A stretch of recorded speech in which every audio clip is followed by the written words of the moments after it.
One TV1.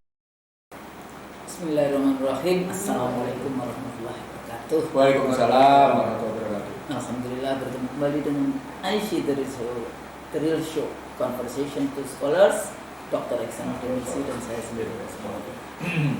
Bang Nursi, kalau kita mengikuti, kadang-kadang kalau kita bahas politik ini ada as a political scientist, kita yang belajar juga ilmu politik, political ekonomi, politik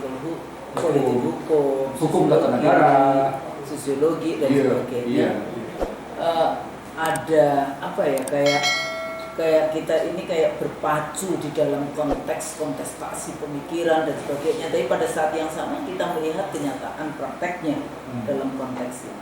Sejak 20 Oktober sebetulnya sejak dua periode sebelumnya, kemudian pergantian perubahan politik, pergantian suksesi pemerintahan di 20 Oktober 2024 tahun lalu, kekuatan-kekuatan kontestasi, kekuatan-kekuatan politik ini bukan berarti diangkatnya, kemudian dilantiknya, disumpahinya, kayak gitu ya, disumpahinya pengambilan sumpah presiden 20 Oktober 2024 bukan memberhentikan kekuatan-kekuatan politik yang ada, karena kekuatan politik ini kayak live hidup terus di dalam konteks itu karena bicara tentang kepentingan-kepentingan. Jadi political interest, economic interest, kepentingan-kepentingan politik, kepentingan-kepentingan ekonomi yang dihasilkan dari kekuasaan, kayak gitu kan. Kekuasaan itu kan sama dengan satu langkah untuk mendapatkan kekayaan. Nah, ini cara berpikirnya, bukan kekuasaan itu adalah amanah untuk diimplementasikan, mensejahterakan rakyat dan membuat rakyatnya bahagia, tapi enggak di dalam konteks kelompokku kayak gitu. Sehingga seringkali setelah pengambilan sumpah menjadi pejabat itu selalu memperhatikan kelompoknya, bukan seluruh rakyat Indonesia, bukan kemudian siapapun pemilihnya. Jadi kontestasi itu sepertinya perebutan kekuasaan yang akhirnya perebutan kekayaan di dalam konteks itu. Nah, terus menerus bergulirnya dari kebijakan-kebijakan rezim yang baru ini, tentang dari mulai pembentukan kabinet yang gemuk, kemudian isu IKN, ditambah lagi isu ada yang mengatakan makan bergizi gratis, tapi konsepnya makan bergizi gratis ya polisinya. Makan siang gratis, tapi juga bermasalah karena ternyata pencairan anggarannya tidak sesuai. Tapi kalau kita tahu bagaimana yang namanya sistem anggaran negara kita, itu walaupun mulainya Januari sekarang, biasanya Maret baru cair-cair seperti itu. Nah, cuma kalau ini berhadapan dengan UMKM yang kecil, itu juga berat posisinya. Terus kemudian kekuatan-kekuatan politik yang terus-menerus sehingga misalnya presiden 10 tahun sebelumnya itu juga terus-menerus berada di dalam konteks sepertinya apa yang namanya, jadi dia mengambil gitu ya, mengambil panggung, selalu mengambil panggung kayak gitu ya, panggung yang itu sebetulnya miliknya presiden yang sekarang sudah terpilih, tapi karena mungkin anaknya menjadi wakil presiden, jadi dia juga ambil panggung terus-menerus. Walaupun juga tidak jelas, misalnya isu-isu tentang kawan-kawan kita yang bicara isu tentang ijazah, isu tentang ini, kadang-kadang kan selalu mengatakan, apa kan udah selesai nih ya para pendukung dulu. Enggak, itu sebetulnya hak dari rakyat, karena dia 7 tahun menjadi wali kota, 2 tahun menjadi gubernur, 10 tahun menjadi presiden. Jadi ini rakyat mempertanyakan pejabat publik. Jadi rakyat lawan publik, lawan negara. Wajib dia sebetulnya menunjukkan itu secara langsung kepada masyarakat, sehingga tidak menjadi persoalan-persoalan yang dipertanyakan dan tiap hari sampai kita pusing kayak gitu ya. Apa sebetulnya ini, kenapa langkah-langkah politik itu terjadi? Ini tapi itu sebetulnya cuma titik kayak di atas gitu ya. Icebergnya kayak gitu. Tapi isu sesungguhnya itu kita masih punya banyak sekali isu dari perebutan kekayaan, jadi kedaulatan ekonomi kita seperti apa, isu-isu kekayaan negara, isu-isu kebijakan-kebijakan sebelumnya, sehingga isu IKN juga di mana, isu PIK 2 Rempang. Ya sekarang dengan yang paling terkena hari-hari ini adalah isu PHK kayak gitu ya. Sekarang karena wartawannya yang dapat PHK baru bicara. Selama ini rakyat dapat PHK nggak bicara kayak gitu ya. Jadi media dijadikan alat corong dari rezim yang berkuasa. Walaupun sudah katanya demokratis gitu, tapi kan tetap saja dulu zamannya saya masih sempat dulu ya ILC yang masih di TV One kayak gitu ya. Tahu-tahu dilarang ILC itu tayang kayak gitu. Itu juga ada yang namanya campur tangan. Nah ini juga kalau kita lihat kekuatan-kekuatan politik dari regulasinya masih industri kapitalisme, nggak ada maka ditambah lagi sekarang. Walaupun saya nggak terlalu ini dengan undang-undang TNI ya bang, saya yang concern itu undang-undang Polri bukan TNI gitu ya, karena TNI sebetulnya ya perlu diperbaiki di dalam konteks itu, tapi sebetulnya nggak sampai seheboh yang kemarin kalau kita paham posisi tentara itu di mana di dalam konteks itu dan posisi tentara di Indonesia itu seperti apa. Tapi yang paling menakutkan itu sebetulnya posisi polisi, karena polisi itu punya dua kekuatan. Satu, KUHP, jadi dia punya kitab pasal-pasal yang dengan mudah dia bisa menjadi surveillance yang mengawasi warga negara. Yang dengan penjaranya dan sebagainya, ditahannya dan sebagainya. Yang kedua, dia punya senjata. Dan juga penguasaan sampai tingkat struktur birokrasi sampai tingkat desa, polsek. Nah ini sebetulnya yang justru itu bahaya dalam demokrasi. Nggak boleh itu kekuasaan itu diberikan kepada polisi itu kalau yang masih. Sementara kekuatan-kekuatan politik, apakah itu yang nasionalis sekuler, nasionalis religius, nasionalis Islam, kemudian liberal, kemudian kiri dan sebagainya, ditambah nanti yang environment dan sebagainya, yang perempuan dan sebagainya, yang kayak gitu. Kondisi hari ini, kita waktu itu sudah pernah ya bicara di video kita tentang kudeta ya, kudeta juga. Kudeta. Nah, waktu itu kita sudah bahas kekuatan. Tapi saya juga mengatakan bahwa pemilunya 2024 aja juga kudeta, namanya an electoral kudeta, kudeta melalui pemilu. Sepertinya ya di dalam konteks itu meyakinkan bahwa seleksinya yaitu anaknya presiden itu menang atas nama yang kita sebut sebagai populisme, popular vote kayak gitu, atas nama pemilu yang one vote one person one value. Nah, melihat kondisi bagaimana para bapak tentara yang gitu ya, ada Pak Tri yang kemudian itu harus turun panggung, harus harus bicara kayak gitu, diperhatikan nggak oleh, kan ini biasanya kalau di tentara ini kan ada apa yang namanya hierarki yang jelas, hierarki yang rigid kan. Prabowo sendiri sebagai presiden juga tentara, sejauh mana mendengarkan apa yang disampaikan oleh Pak Tri dan kawan-kawan misalnya seperti itu.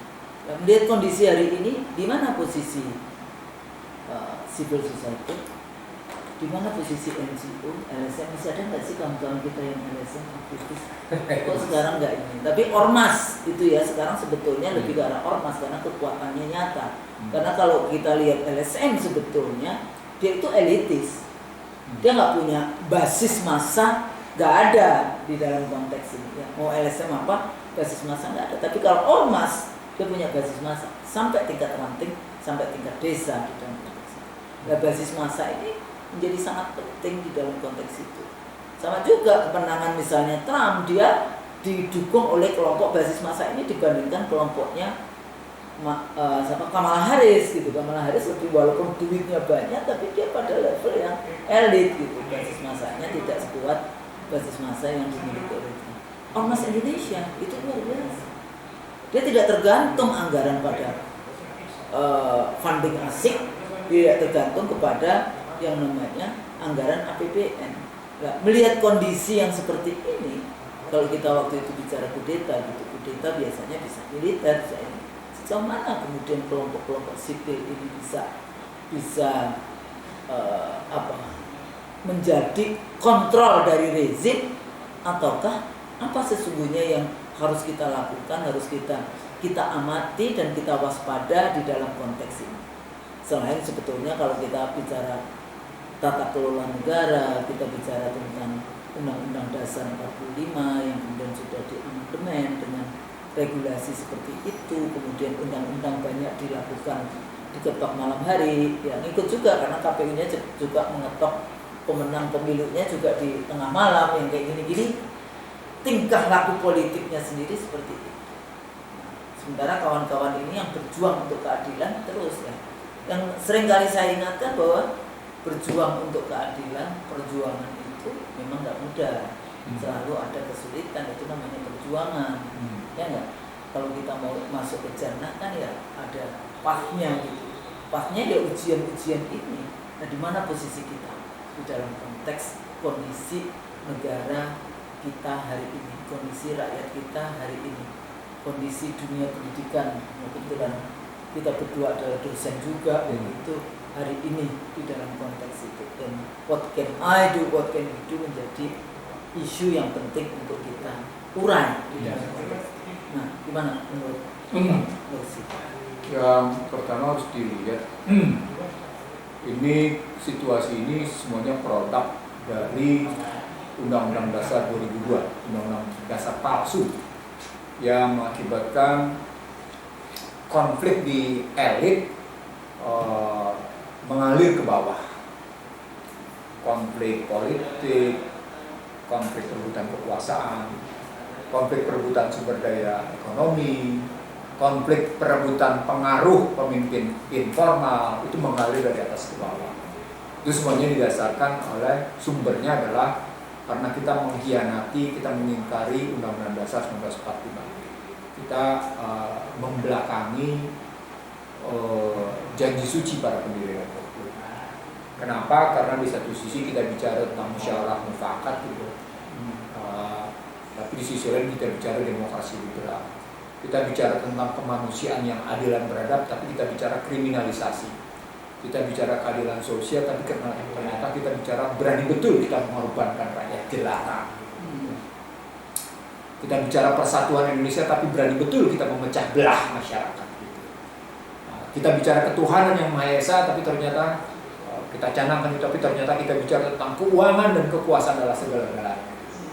Jadi artinya kita betul-betul mengingkari itu karena Undang-Undang Dasar 2002 tidak konsisten dengan Pancasila, tidak konsisten dengan fondasi yang dibangun di kata pembukaan, tidak konsisten dengan visi dan misi yang tertuang dalam pembukaan. Itu dulu kata kuncinya. Kata kunci kedua adalah kalau kita melihat begini, selama itu tidak disadari, maka sesungguhnya Indonesia akan selalu terus-menerus masuk dalam satu kondisi sosial yang terus dipecah belah, dalam satu kondisi sosial yang tidak pernah bisa mendekati atau menegakkan janji sucinya, yang tidak pernah bisa menjalankan visi misinya, yang tidak pernah bisa menegakkan fondasinya. Dalam bahasa yang lain, kalau saya sejak awal, sejak saya di DPR hingga hari ini, betapa pentingnya kita inward looking. Kalau kita bicara inward looking, maka kita bicara dulu fondasi kita secara benar. Kita harus bicara tentang visi misi kita secara benar gitu. Nah, saya melihat para pemimpin bangsa sejak Undang-Undang Dasar 2002 diberlakukan makin jauh meninggalkan model inward looking karena dianggap sebagai ketinggalan zaman. Sekarang ini seluruh ekonom, seluruh politisi, seluruh intelektual di Indonesia digampar oleh Trump karena Trump menunjukkan betul pentingnya inward looking. Gitu ya. Jadi metode cara pandangnya itu loh gitu. Cara pandangnya itu salah. Outward looking itu seakan-akan segala-galanya gitu. Karena kalau nggak kita akan jadi terpencil, kita akan ketinggalan zaman dan kita akan asing di dunia pergaulan internasional. Saya ingat betul itu. Kalau saya berdebat dengan ekonom-ekonom neoliberal, saya berdekat dengan politisi-politisi demokrasi liberal, mereka ketakutan untuk diasingkan dalam pergaulan internasional. Padahal kalau kita inward looking, tidak berarti kita diasingkan gitu. Itu yang kedua soal cara pandang. Jadi yang pertama kita meninggalkan sikap kita, yang kedua cara pandang, itu praktisnya. Yang ketiga, kita ternyata bukan hanya meninggalkan, mengingkari dan cara pandangnya aneh. Yang ketiga yang paling penting adalah ternyata kita berani melanggar moral dan etika yang muncul berkembang berdasarkan Undang-Undang Dasar 2002. Misalnya kita acap kali menyebut sebagai autokrasi legalisme. Nah, kita itu pembahasan kita entah kapan tahu itu ya, autokrasi legalisme gitu posisinya. Satu model autokrasi yang dibenarkan secara hukum gitu. Dan itu melanggar betul etika publik dan melanggar betul yang namanya moral publik gitu. Apa itu?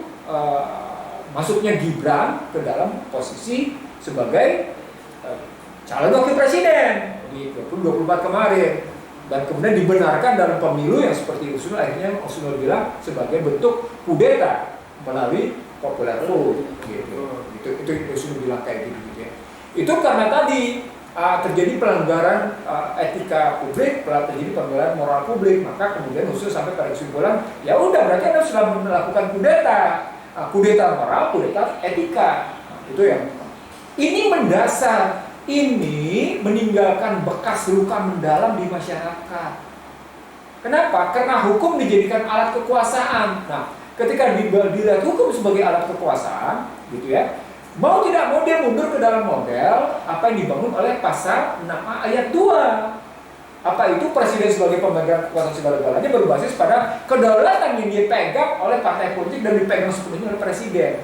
Dan presiden bisa melakukan politisasi, presiden bisa melakukan komersialisasi, presiden bisa melakukan yang namanya kriminalisasi. Nah, ini yang saya sebut sebagai PKK nih. Ceritanya begitu gitu ya.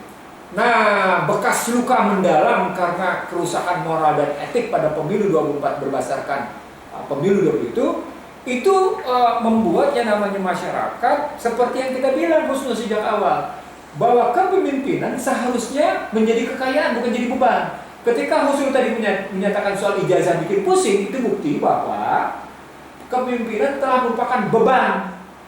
Ingat gak kita bilang leadership as a not liabilities, leadership as a asset. Mestinya begitu kan? Bukan menjadi bebannya rakyat. Beban rakyat, bukan bebannya rakyat. Bukan liability sosial, bukan social liability gitu misalnya.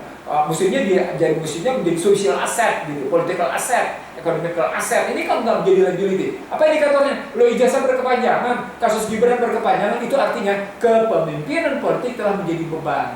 Nah, di situ muncul pernyataan Pak Tri Sutrisno sebagai Presiden Konstitusi pada 5 Februari 2025 tentang pentingnya kembali ke Undang-Undang Dasar 45. Nah, ternyata sejumlah kelompok tentara purnawirawan juga bikin pernyataan yang sama, cuma ditambahkan 7 pernyataan yang lain. Pernyataan yang lainnya adalah gitu ya, memakzulkan Gibran. Nah, ini memantik persoalan. Pak Tri sendiri pada tanggal 30 April 2025 menyatakan, "Mbok ya jangan bikin gaduh. Sudah diselesaikan dengan baik-baik," itu kata Pak Tri. Apalagi kemudian pada tanggal 30 April itu Kunto dicopot gitu. Ya walaupun jadi kan 30 April saya bilang. Oh iya. 30 April. Dan ketika Pak Tri ditanya tentang Pak Kunto dicopot, wah saya tidak tahu. Tapi biarlah itu urusan bapak, urusan anak, kata Pak Tri begitu. Luar biasa jawabannya gitu, jawaban Pak Tri saat itu. Itu level wakil presiden. Itu kearifan luar biasa. Itu ngomongan bukan pada siapa-siapa, itu ngomongan langsung pada Ihsanuddin Nursi, gitu ya. Ngomongan langsung kayak gitu. Dan saya lihat di situ wajahnya tenang dan kelihatan tegas gitu ya. Tampak kelihatan ada emosi tentang anaknya yang dicopot begitu saja menjadi staf khusus kaset gitu ya. Dari Panglima Komando Wilayah Gabungan 2 dicopot gitu. Bintang 3 dicopot begitu aja tanpa bicara dengan Panglima tertinggi, gimana ceritanya gitu. Artinya poinnya adalah pernyataan para purnawirawan yang kemudian memang belum berdasarkan organisasi Persatuan Purnawirawan Angkatan Darat atau tidak didasarkan pada PABRI gitu ya. Itu ternyata mengganggu sehingga memunculkan gelombang macam-macam. Pada saat yang namanya kasus ijazah belum selesai, muncullah pernyataan macam-macam. Bagaimana Hercules menyatakan begini, bagaimana Pak Gatot menyatakan begini, semua muncul hanya karena ada panggung politik praktis pada posisi keinginan memakzulkan Gibran. That's the point. Artinya sesungguhnya ketika ada keinginan memakzulkan Gibran dan Tri muncul di situ, sesungguhnya muncul di sini. Seperti tesis yang kita bilang, bagaimana berlakunya pasal 8 ayat 2 dan 3. Andai kata presiden berhalangan tetap sehingga tidak bisa menjalankan peranannya bahkan wakil presiden akan mengambil alih gitu ya, lalu wakil presiden akan memilih wakil presidennya, kan gitu. Itu pasal 8 Undang-Undang Dasar 2002. Persoalan pokoknya orang juga nggak suka pada itu, makanya kemudian kuatifnya kemudian menjadi memakzulkan. Kenapa orang tidak suka? Karena orang tahu bagaimana kondisi kesehatannya Pak Prabowo Subianto. Menjadi rahasia umum bahwa Pak Prabowo ada persoalan tersendiri soal kesehatannya gitu ya. Rahasia umum sudah. Walaupun tidak ungkapkan, orang bilang misalnya kondisi stroke yang kedua kali macam-macam kayak gitu. Tapi poinnya adalah orang tidak ingin nih kalau Prabowo mengalami sesuatu, Gibran yang naik. Karena itu kemudian orang melakukan itu. Upaya dalam konteks ini Gibran juga tidak bekerja sendiri dalam justru kekuatan Gibran, jadi kelompok kekuatan wakil presiden gitu. Nah, begitu bicara kekuatan itu nampak ketika banyak menteri yang ke Solo, banyak tokoh-tokoh yang ke Solo, bahkan peserta serpinan pun ke Solo. Artinya termasuk tokoh yang suka berantem itu namanya Hercules gitu ya. Artinya yang saya mau bilang sama Anda adalah kalau kita mau bilang banyak orang tetap berkunjung ke Prabowo, tadi muncullah istilah orang ada matahari kembar. Ya. Artinya ada kepemimpinan formal, ada kepemimpinan informal. Maka terjadi persaingan pengaruh antara kepemimpinan formal sama kepemimpinan informal. Kan terjadi persaingan pengaruh di sini. Nah, ketika terjadi persaingan pengaruh, maka yang muncul adalah ada apa dengan pemimpin formal? Kok sepertinya tidak membatasi, tidak membangun etika si pemimpin informal, tidak kemudian mengambil jarak supaya pemerintahan berjalan dengan baik, tidak perlu ada pemimpin lain. Pemimpin formal juga seakan-akan membiarkan model begitu gitu loh. Muncul isu berikutnya, isu tentang Gibran yang mau dimakzulkan, muncul juga isu soal reshuffle. Apalagi ditambah dengan isu misalnya katakan bagaimana kita terkena tarik dari Trump, kita terkena kasus misalnya juga soal kepala babi yang dikirim dikirim juga, kemudian ada persoalan bagaimana situasi yang muncul dari Hari Buruh kemarin gitu, bagaimana kemudian dampak dari Dana Antara dan seterusnya sampai akhirnya muncul kemarin gerakan menanam Indonesia gitu, dan ditambah lagi dengan dalam waktu 3 bulan kita sudah berhasil melakukan swasembada pangan gitu, tidak perlu sampai 4 tahun gitu kan ceritanya. Ini kan isu yang sesungguhnya tambah itu dengan isu-isu yang menyertai dengan 1, meningkatnya kemiskinan, 2, meningkatnya Gini rasio gitu ya, meningkatnya kemiskinan, meningkatnya Gini rasio, meningkatnya PHK yang ketiga, jatuhnya kelas menengah, turunnya, ini menarik di sini, turunnya purchasing management index yang kelima, yang ketujuh deindustrialisasi. Itu dia sudah terjadi yang keenam, yang ketujuh yang harus dilihat juga di sini melihatnya, jatuhnya nilai tukar. Berapa sekarang? Wah, kemarin masih 16.700-an, padahal pernah tembus 17.000, tapi segera intervensi. Poinnya adalah pernyataan jatuhnya kondisi perekonomian 7 item ini sudah saya nyatakan sejak yang namanya 2023 Husnul. Jadi dalam berbagai diskusi, ambruknya perekonomian dengan 7 indikator ini sudah saya sampaikan. Sampai dalam satu diskusi saya membuktikan pertumbuhan ekonomi Indonesia akan tersendat melambat gitu. Dan sekarang diponis lagi oleh Bank Dunia bahwa pertumbuhan ekonomi Indonesia cuma 4,7. Nah, situasi politik yang kayak gitu ditambah dengan perekonomian kayak gitu ya. Berat kayak gitu, masyarakat menjadi pusing. Pusingnya karena siapa sesungguhnya yang mengatasi masalah. Gitu. Ditambah lagi dengan cerita bagaimana muncul bahwa pernyataan para jenderal dengan pernyataan Pak Tri itu bertujuan untuk melakukan sesuatu, memakzulkan Gibran gitu posisinya. Kalau saya bilang pada posisi 8 pernyataan para jenderal itu, Pak Tri cuma menyatakan di situ mengetahui. Kalau pada presidium konstitusi, Pak Tri tidak menyatakan mengetahui, dia menandatangani langsung. Penandatangan langsung. Penandatangan adalah Tri Sutrisno. Ada. Saya punya. Jadi ya, kita punya. Dan nanti bisa kita tunjukkan. Tapi kalau 8 pernyataan, yang butir pertamanya kembali ke Undang-Undang 45, kemudian butir ketujuhnya soal kepolisian, ya, soal kepolisian di bawah Kementerian Dalam Negeri. Butir ke-8-nya adalah memakzulkan yang namanya Gibran. Itu Pak Tri statusnya mengetahui, dan jangan salah, pernyataan itu tanpa tanggal Februari. Sementara pernyataan pada Presiden pada pernyataan Presiden Konstitusi jelas tanggalnya 5 Februari 2025. Disebutnya polisi. Apa artinya? Artinya Pak Tri ingin menyelesaikan masalah. Jadi dia tidak masuk dalam panggung politik praktis. Saya harus negasin dulu di sini. Pak Tri ingin menyelesaikan masalah bangsa ini. Sampai keluar kalimatnya, saya tidak ingin mati kalau kita belum kembali ke Undang Fatimah.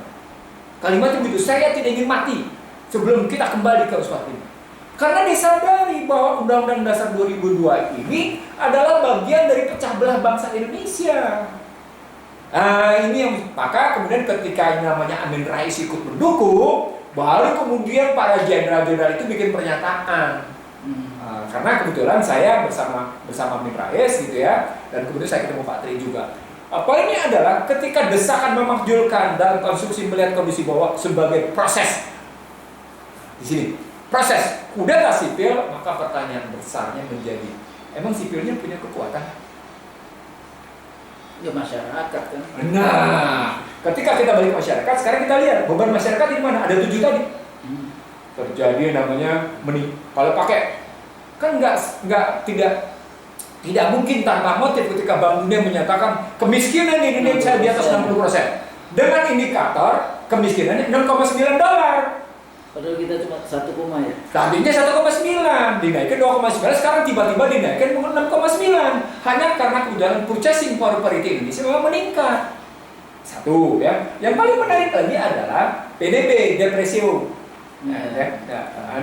Ini naik menjadi 40,1 gitu. Ditambah lagi dengan yang lain-lain tadi, yang indikator yang tadi. Maka jika negara tidak punya kemampuan fiskal mengatasi itu, gitu ya, ujung-ujungnya masyarakat mengatasi sendiri. Dan andai kata masyarakat sudah sampai pada posisi tidak mampu mengatasi sendiri seperti yang kita lihat sekarang, bahwa bagaimana kesulitan masyarakat memperoleh uang untuk hidup gitu ya, yang terjadi memang kemarahan. Itu yang disebut. Iya, Tapi Bang, itu sekarang juga persoalan di satu sisi tadi ya, masyarakat, uang masyarakat. Pinjol itu kan juga banyak masyarakat. Nah, ada 1.200 tambahan triliun. Tambahannya bukan di situ, Husnul. Tambahannya bukan pinjol, tambahan besarnya adalah judol ke pinjol, double. Jadi 7 masalah tadi ditambah dengan judol dan pinjol. Itu indikasi bahwa masyarakat sebenarnya hopeless.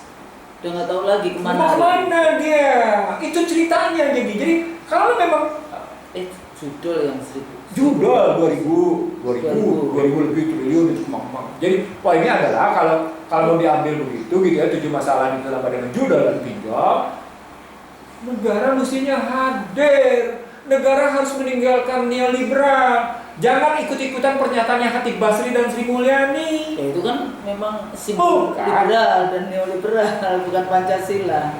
Enggak, karena mereka terbuka ngomongnya sama saya.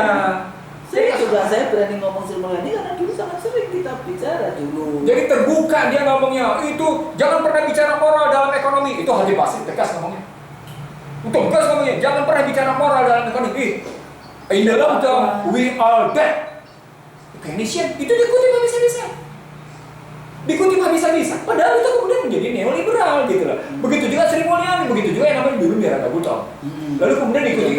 Artinya poinnya adalah ketika kita melihat 7 masalah ditambah dengan posisi judol dan pinjol, maka negara harus hadir. Nah, hadirlah negara menghapus bukukan kredit KUR, kredit usaha rakyat, menghapuskan kredit PNM. Lalu kemudian gagas sekarang yang muncul, apa gagas sekarangnya? Bikin koperasi merah putih. Nah, tapi juga ini top down. Ini bukan soal top down, koperasi itu sekali lagi derivasi dari gitu ya, derive kalau pakai istilah Husnul, derivasi dari kapasitas modal sosial dengan modal politik dan modal finansial. Jadi kalau Anda bicara hanya modal politik dan modal finansial tanpa bicara modal sosial, selesai masalah nggak? Enggak selesai. Dulu kayak misalnya kalau kita ngomongin kartu, yang mana? Nggak bayar. Ternyata rakyat juga harus bayar kok. BPJS itu kan rakyat bayar. Let's say gini Husnul, Anda dikasih namanya PPDB untuk mahasiswa, program dana beasiswa itu ya, program pembelajaran dan beasiswa. Lalu kemudian ada kartu Indonesia Sehat, ada kartu ini. Itu kan tangan masyarakat disuruh di bawah. Iya. Menjadi ini. Tangan masyarakat sudah dibawa. Bangsa ini tidak diajar berdasarkan perjanjian sucinya. Bangsa ini tidak diajarkan untuk menjadikan masyarakatnya tangan. Itu sudah melihatnya. Jadi maksudnya kalau cuma sekedar sebentar. Saya ingin mengatakan begini. Undang-Undang Dasar 45 menempatkan masyarakat tangan di bawah itu hanya pasal 34. Artinya pasal 34 itu hidup sebagai bentuk buffer polisi penyangga. Andai kata pasal 23, pasal 27, pasal 32, pasal 33, pasal 3, baru muncul pasal 34. Itu pun dikembalikan dulu dengan kata pembukaan. Gitulah metode berpikirnya. Itu yang saya sebut sebagai mensejahterakan dan mencerdaskan. Itu jadi baliknya. Ini soal format berpikir. Ini soal keberpihakan. Kalau pakai bahasa kerennya, ini tentang paradigma kebijakan. Masih ada, dia selalu mengatakan, tapi persoalan-persoalan utama memang para pemimpin kita itu menurut saya, baik yang di Senayan maupun yang di legislatif, eksekutif, yudikatif, itu mungkin nggak baca konstitusi. Saya pernah diskusi dengan beberapa anggota DPR yang namanya melambung, saya nggak sebut siapa. Saya bilang, Anda jangan dong membahas cuma strategic functional. Iya, nanti baru kita bahas ke konstitusi. Oh, rupanya dia asik dan permainan gelombang permukaan dalam buih. Strategic functional itu, kalau mau kelihatan populer, pendekatannya pasti buih. Pasti pendekatannya casing. Main di konteks, pakai pendekatan 5G ya. Casing, konteks, konten, komprehensif, konsisten. Kalau Anda mau main populer, maka pasti Anda bermainnya di casing sama di konteks. Casing sama konteks. Di kemasan, kemasannya cantik. Wah gitu. Wah, konteksnya apa nih? Wah, sedang pesta, maka mesti cantik gitu. Oh, konteksnya apa nih? Bikini, maka casingnya bikini. Konteksnya di pinggir pantai. Misalnya contohnya begitu contohnya. Oh ya itu mau populer begitu memang. Populer memang begitu. Tapi ketika bicara tentang yang namanya konten, komprehensif dan konsisten akan beda. Kenapa? Karena tekanannya pada konstitusi. Bagaimana menghidupkan konstitusi dalam kehidupan berbangsa dan negara. Gitu mestinya. Jadi, konstitusinya itu jadi hidup di dalam kebijakan-kebijakan. Pertanyaannya juga, konstitusi yang mana? Ya, karena Undang-Undang Dasar 45 pembukaannya lah. Oke. Kalau pembukaannya, batang tubuh Undang-Undang Dasar 2000 bertentangan dengan pembukaannya. Padahal MPR nomor 1 tahun 2002 memberlakukan 2 konstitusi. Di satu sisi menyatakan pakai yang asli. Kalau pakai yang asli maka sesungguhnya gitu ya, supaya tidak terjadi kudeta sipil. Kalau misalkan kepengen kita pakai yang asli, oke, itu berarti kita mengatasi. Jadi nggak percaya militer di Indonesia bisa kudeta. Sesungguhnya dalam sejarah militer kudeta itu kalau didukung rakyat, kalau rakyatnya nggak dukung militer nggak bisa. Justru di sini usul menarik. Kan cerita tentang kudeta militer kan di Turki kemarin gagal ya. Karena rakyatnya nggak setuju juga. Di Venezuela gagal. Hanya beberapa hari berhasil diambil alih dari yang namanya Hugo Chavez, tapi Hugo Chavez bisa mengembalikan. Gitu ya, itu gagal. Yang pernah terjadi lagi di mana? Kudeta militer. Oh, di Filipina. Pernah terjadi di Filipina. Yang kolonel itu loh. Kolonel apa namanya lupa saya. Itu ya. Pernah terjadi di situ. Pernah terjadi juga di Thailand, tapi Thailand rajanya ngambil alih terus diselesaikan. Thailand itu emang up and down terus sejak tahun 32 itu militer bola-balik namanya. Gitu ya. Tapi ada posisi raja. Iya, maka semua orang tunduk kepada raja. Karena rajanya memang berpihak pada masyarakat. Betul, gitu loh. Ya. Bahkan membiayai masyarakat pertanian dalam rangka kumpulan pertanian Thailand. Itu begitu. Tapi poinnya Husnul, kalau kita bilang kita balikin lagi ke Undang-Undang Dasar 1945 gitu ya, maka sesungguhnya kudeta sipil tidak akan terjadi. Kenapa? Karena MPR yang akan menyelesaikan. Gitu. Ada lembaga penjelmaan rakyat yang akan. Nah, mereka bilang kasus Abdurrahman Wahid itu dijatuhkan oleh MPR. Nanti dulu. Betul Abdurrahman jatuh oleh MPR karena itu saya ingat betul tuh 23 Juli 2001.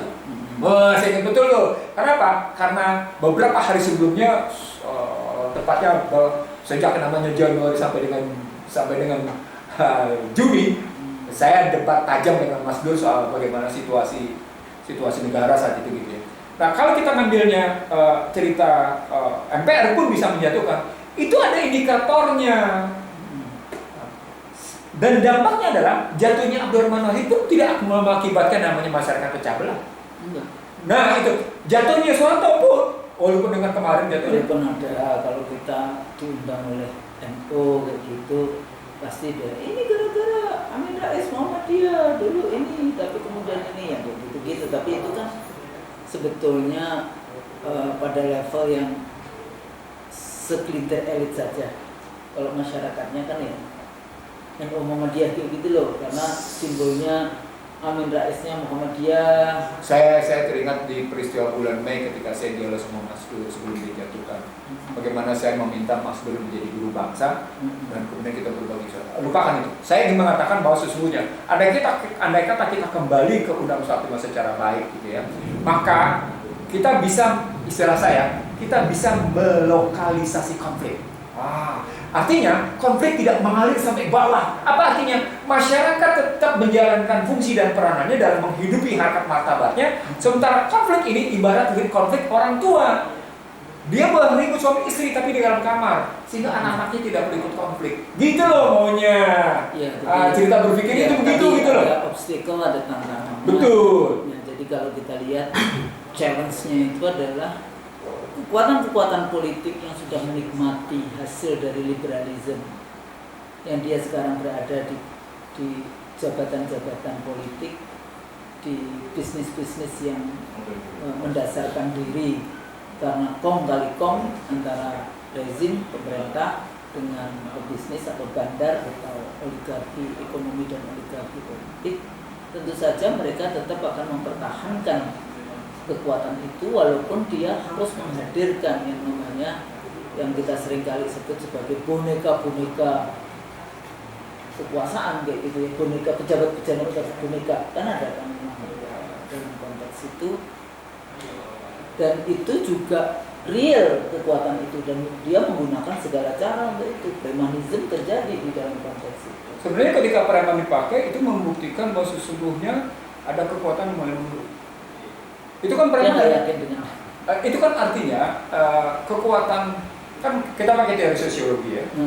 Salah satu kekuatan fisik itu menjadi salah satu sumber kekuasaan. Iya, ya, sumber kekuasaan salah satunya memang fisik. Fisik gitu. Makanya kayak tentara, polisi itu bisa, itu preman. Tetapi ada kekuatan fisik yang legal. Ada kekuatan fisik yang tidak ilegal. Tidak legal. Tidak elegan juga. Tidak legal, jadi ilegal. Ilegal gitu ya. Tapi juga tidak elegan. Tidak elegan. Karena kita negara hukum. Iya. Masa ditaruh di depan? Apa poinnya? Ada krisis. Jadi penggunaan dari situasi sekarang itu menunjukkan yang kita pernah bilang, Anda mengalami krisis modal sosial, Anda sedang mengalami krisis modal politik, Anda sedang mengalami krisis modal ekonomi. Tiga nih yang kita hadapi nih khusus sekarang ini.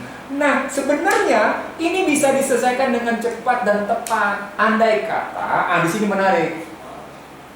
Andai kata kelembagaan bangsa memiliki sense of crisis.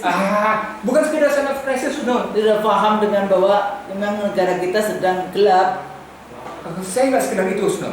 Anda harusnya tidak menggeser persoalan-persoalan kelembagaan bangsa menjadi persoalan pribadi.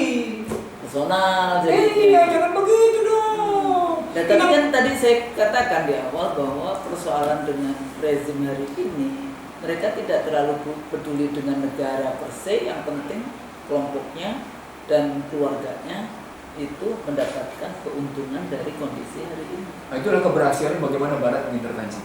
Itulah yang kemudian individual. Jadi itu konsep individualisme, individualisme. Ujung yang namanya teorinya itu liberalisme. Iya, itu dia di Jadi kalau nasionalisme yang mereka selalu katakan kayak gitu, kalau dalam Islam kan nasionalisme sebenarnya perkembangan dari Asofia ya. tribalism yang kayak gitu. Nah kemudian diganti dengan sekarang itu individualism. Jadi kalau yang patriotisme kita bicara tentang, padahal kalau nasionalisme kan kadang-kadang kesalahan dari nasionalisme seringkali right or wrong is my country. Padahal kalau kita nasionalisme yang kita ambil ya right is right, wrong is wrong gitu. Kalau right ya udah kita jalan di sini. Kalau wrong ya harus kembalikan lagi ke right kayak gitu. Oke, kan. kita balik lagi ke tematik Kusno. Jadi kudeta sipil yang muncul sekarang ini lebih disebabkan oleh sesungguhnya ada pihak-pihak yang sadar bahwa ada kesalahan besar dalam persoalan pemilu 2024. Dan dia sedang mempertahankan posisi yang itu. Ya, Bahwa kemenangannya adalah konstitusional. Padahal kemenangan konstitusionalnya tidak memenuhi prinsip-prinsip moral dan etik. Nah, prinsip moral dan etik yang tidak dipenuhi itulah menjadi celah untuk terganggunya keputusan konstitusional. Tapi persoalannya, kalau itu diputuskan oleh Mahkamah Konstitusi dengan segala macam manipulasi dan korupsi yang terjadi, menjadi dipertanyakan juga apakah konstitusional atau tidak. Nah, di sini Karena ukurannya bukan putusan Mahkamah Konstitusi. Apakah putusan Mahkamah Konstitusi itu kemudian menghilangkan semua yang namanya manipulasi dan kecurangan yang terjadi dalam pemilu? Nah, kalau Kusno jawabnya enggak, maka saya bilangnya begini, coba perhatikan Kusno. Kita tidak perlu ngambil teori tentang legal substance, legal structure, legal culture. Nggak perlu ngambil teori. Iya, enggak. Kita ambil aja tentang yang namanya yuridis filosofis, yuridis sosiologis, yuridis formal, yuridis legal. Boleh jadi keputusan Mahkamah Konstitusi itu yuridis konstitusional, tapi tidak berarti dia memenuhi prinsip-prinsip yuridis filosofis dan yuridis sosiologis. Itulah celah yang saya bilang tadi, keputusan Mahkamah Konstitusi dan kemenangan pemilu 24 itu memiliki celah cacat. Cacatnya adalah cacat bawaan. Nah, apa ketika harus bilang cacat bawaan ketemu Badan Prahara Bangsa. Anda legal tapi tidak legitimate. Tidak legitimate yang disebabkan Anda hanya didasarkan pada yuridis konstitusional, tapi tidak pada yuridis sosiologis dan yuridis filosofis. Gitu melihatnya. Ini filosofis lebih ke arah rohnya di dalam konteks. Dalam bahasa lain, sesungguhnya ketika orang mendasarkan kekuasaannya melulu pada yuridis legal, maka hukum bukan lagi menjadi pentingan bagi semua pihak. Hukum menjadi alat penguasa. Penguasa yang boleh menjadinya ya, karena kekuasaan itu sangat penting, makanya kita harus merebut kekuasaan itu juga harus. Enggak nanti karena kalau cuma oh ya kekuasaan, akhirnya orang berpikir bahwa kekuasaan itu jelek semua, padahal enggak. Anda mau berjuang untuk keadilan dan sebagainya, kalau Anda punya kekuasaan, itu bagus. Itu makanya saya bilang tadi. Jadi kalau kenapa saya bilang bahwa sesungguhnya negara berdasar Pancasila itu adalah paduan dari 3 modal. Modal sosial, modal politik, modal ekonomi, modal finansial. Gitu. Modal sosialnya jujur, komitmen, punya nilai-nilai, jejaring sosialnya hidup, dan ada kepemimpinan. Dihidupkan dalam modal politik, diterjemahkan dalam modal ekonomi, sehingga muncul keadilan sosial berbasis kesejahteraan. Gitu loh melihatnya. Sekarang ini karena melulu pada persoalan yuridis legal, tanpa dipenuhi yang namanya kekuatan yuridis sosiologis, yuridis filosofis, maka jadilah ada celah kudeta sipil. Gitu. Ya, jadi walaupun mereka selalu mengatakan, oh ya ini legal, ini sudah diputuskan oleh KPU, sudah di ini, enggak yang namanya tadi legitimasi, ya itu bisa naik turun. Kalau kemudian Anda sudah diputuskan hari ini, 1 hari kemudian kebijakan-kebijakan yang Anda keluarkan itu ternyata tidak sesuai dengan konstitusi, itu tidak sesuai dengan pembukaan undang-undang dasar, tidak sesuai dengan tadi ya yuridis, filosofis maupun sosiologis, maka ya legitimasinya itu jatuh. Orang kan berpikir dapat dorongan ini udah diputuskan oleh MK, udah diputuskan oleh KPU, udah jangan dong dikontrol kita, terus dilantik gitu ya.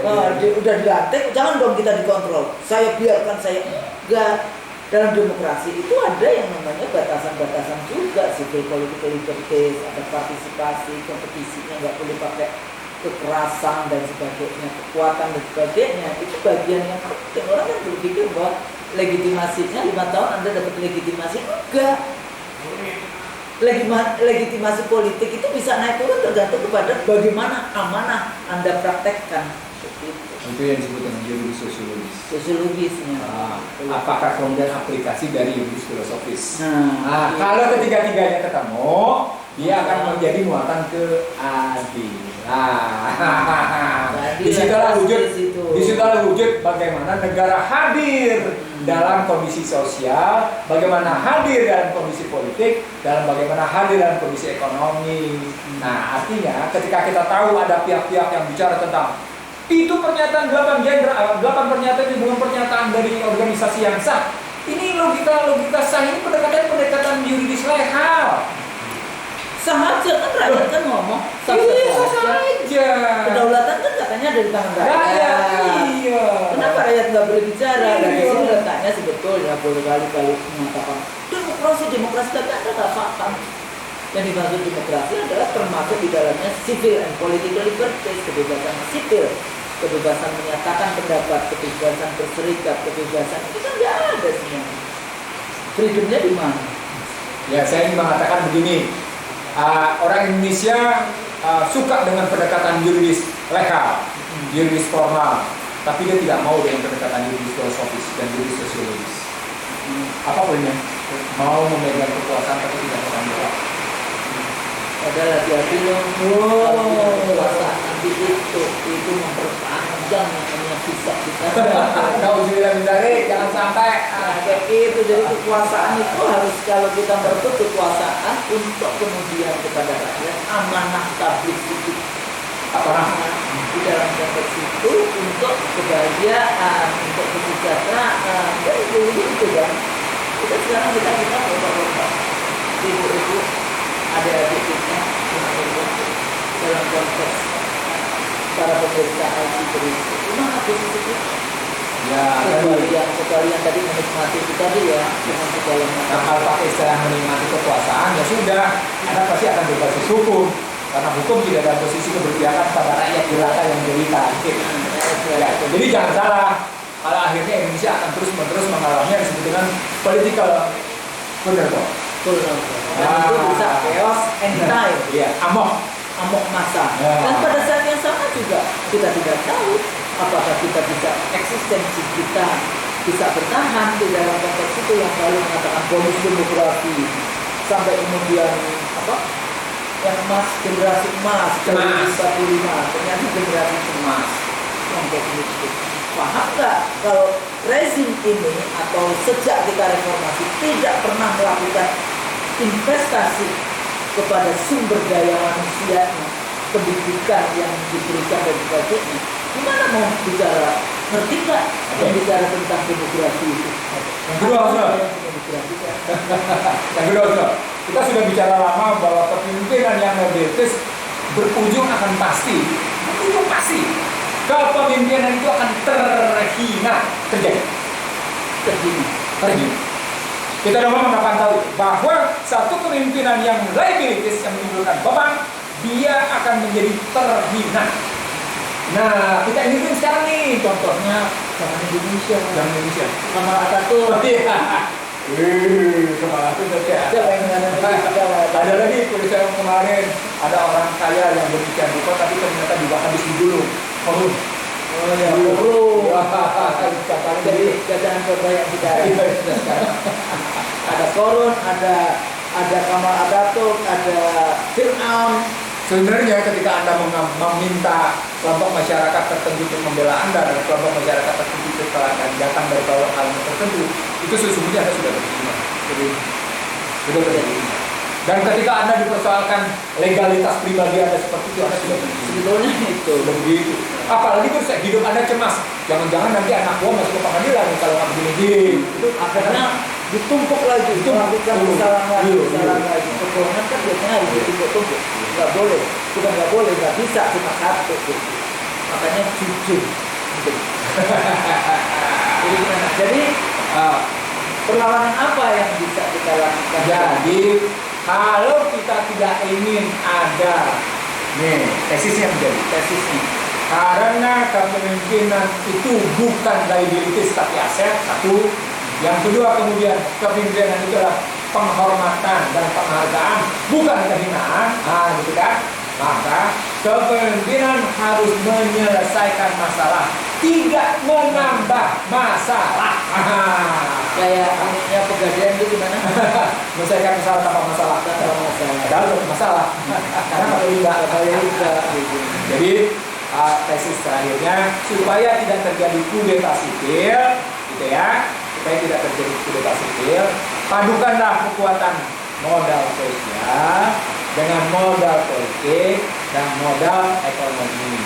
Tanpa itu Anda akan hidup sebagai omon-omon yang eksadili Jangan pakai ngikutin itu bahasa Indonesia saya. Ya, kalau makanya saya bilang kalau pakai istilah eksadili Anda cuma omong. Omong doang. Mungkin lagi senang begitu. Nah, itu bukti bahwa sesungguhnya Anda cuma sekedar enjoy the power. Tapi jangan bilang dong Anda cuma pandai ngomong tapi tidak bisa berbuat. Nanti dulu. Coba bilang Anda cuma tidak ngomong dapat pada berbuat. Anda kan mau menipu yang lain juga bilang, itu cuma pandai ngomong tapi tidak pandai berbuat. Mari kita berikan kekuasaan itu untuk Anda berbuat. Oh, itu Habis itu masih bilang, sorry itu saya. Astagfirullah. Saya bisa buktikan saya bisa berbuat. Dan sudah saya lakukan, saya bisa berbuat. Jadi dalam sejarah republik ini saya sudah bisa membuktikan. Dan sudah saya buktikan baik dari jalur politik, jalur ekonomi maupun jalur sosial. Bisa saya buktikan. Cuma kalau ngomong kayak gini jadi sombong. Tapi jangan menuding orang cuma bisa ngomong, cuma pintar ngomong tapi tidak bisa berbuat. Nanti dulu. Mari berhadapan. Mari kita buktikan. Biasanya kan kalau saya gitu langsung let's your job. Itu gaya American tuh. American itu American style. Let's your job. Jadi gitu lah ya. Jadi gitu.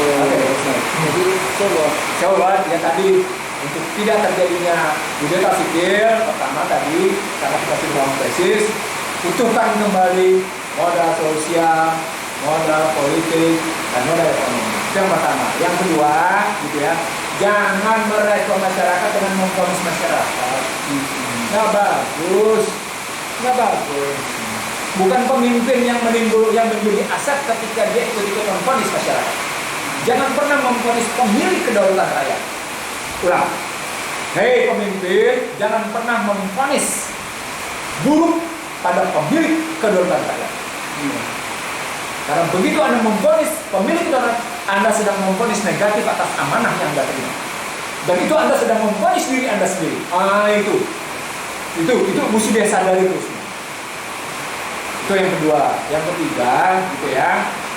Kalau ada orang ingin kembali ke Undang 45, maka jangan sepotong.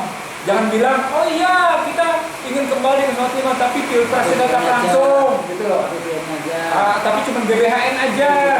Nggak bisa begitu. Mari kita konsisten dengan Undang-Undang 45. Gitu. Jadi pesan kita adalah, yuk kita kembalikan bangsa ini pada jalurnya. Kita kembalikan bangsa ini pada fondasinya. Kita kembalikan bangsa ini pada cara pandangnya. Kita kembalikan bangsa ini pada semangatnya. Karena sesungguhnya semangat bangsa inilah yang menyelamatkan bangsa ini sendiri. Bukan pihak lain. Jangan ikut-ikutan bangsa lain yang sudah kita buktikan bahwa selama 1 abad mereka gagal mengangkat harkat martabat bangsanya sendiri. Itu yang kita harus tahu. Nah terakhir, kalau kita sudah tahu resep-resepnya kayak gitu ya, ajak semua pihak untuk duduk bareng. Ajak persatuan Indonesia. Iya, ajak semua pihak duduk bareng. Bukan kelompoknya sendiri, bukan orang kepercayaan sendiri. Karena bisa jadi orang kepercayaan sendiri tidak kompeten. Jadi pemimpinan itu membutuhkan bukan cuma sekedar amanah. Pemimpinan itu bukan cuma sekedar membutuhkan syirkah, bukan sekedar membutuhkan ihsan dan katonah. Kepemimpinan itu juga membutuhkan yang namanya skill, membutuhkan yang namanya knowledge, membutuhkan satu keimanan. Jadi dia diukur oleh skill, knowledge, attitude, betul-betul kayak gitu. Dan itu runtutan konsistensi dari kalbu, ucapan dan tindakan. Dan itu akan nampak. Ngapain juga lu punya jabatan bagus kalau ternyata ucapan lu jelek, kalau tindakan lu jelek, kalbu lu juga kelihatan jelek. Kan bagus. Gitu. Iya, jadi ujungnya adalah pemimpin itu akan menjadi teladan yang baik ketika dia mengalirkan yang baik. Tapi pemimpin itu akan mengalirkan yang buruk ketika dia juga menunjukkan teladan yang buruk. Seperti kenyataan sekarang. Ulang, seperti kenyataan sekarang. Nah, balik lagi ke tesis pertama. Pemimpin tidak boleh menjadi beban masyarakat. Pemimpin adalah kekayaan masyarakat. Ketika dia menjadi beban masyarakat, percayalah, dia akan berujung pada keterhinaan. Begitu, Oke. Jadi pemirsa itu begitu. Negara kita itu katanya disebut sebagai negara Muslim terbesar di dunia, walaupun katanya Pakistan mau ambil alih nih. Atau jumlahnya. dari segi jumlah. Tapi jumlahnya itu. Kita dulu punya, bukan dulu ya, sampai sekarang Pancasila, ketuhanan yang Maha Esa tadi, bukan keuangan yang Maha Esa. Iya. Hari ini memang kondisi bangsa kita setelah 10 tahun, selama reformasi ini kita luar biasa rusak di semua lini. Tapi hari ini mestinya ya, bangsa ini bagaimana mengembalikan kepada dignity, dignified nation, gitu kan? Biasanya kan kita selalu bahas tentang dignified nation. The dignity of people. The dignity of people. Powernya, power to do, bukan power over.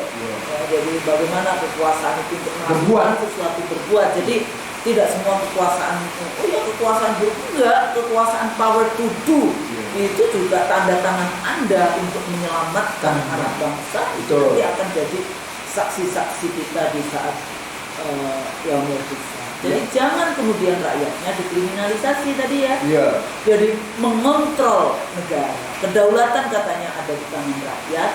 Ya. Tapi rakyatnya dikriminalisasi. Rakyatnya dikriminalisasi kalau mengontrol. Anda kan maunya yang yes man, yes sir, yang kayak gitu. Nah, bagi rakyat, bagi para pejuang, ini pejuang kan juga mikir juga kan. Aduh sekarang berjuang nggak ada duit, nggak ada berjuang, mikirnya duit, ya nggak? Padahal yang kasih rezeki siapa? Tuhan gitu. Dalam berjuang itu selalu yang namanya jadi jalan perjuangan itu jalan yang penuh dengan suffering. Tapi di setiap tetes darah, tetes jamu darah ya Kak, sekarang yang mungkin kalau belum jadi KM 50 bukan tetes darah ini.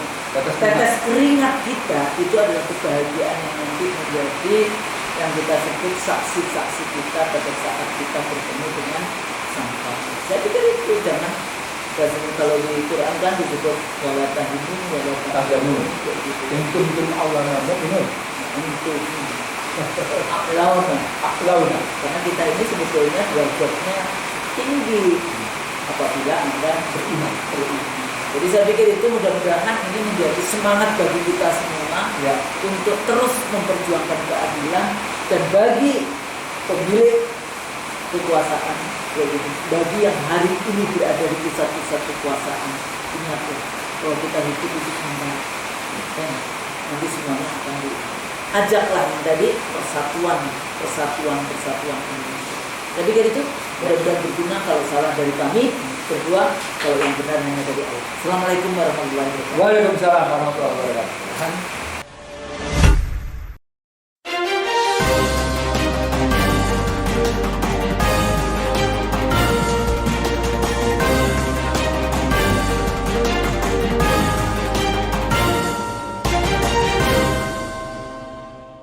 One Kawan TV 1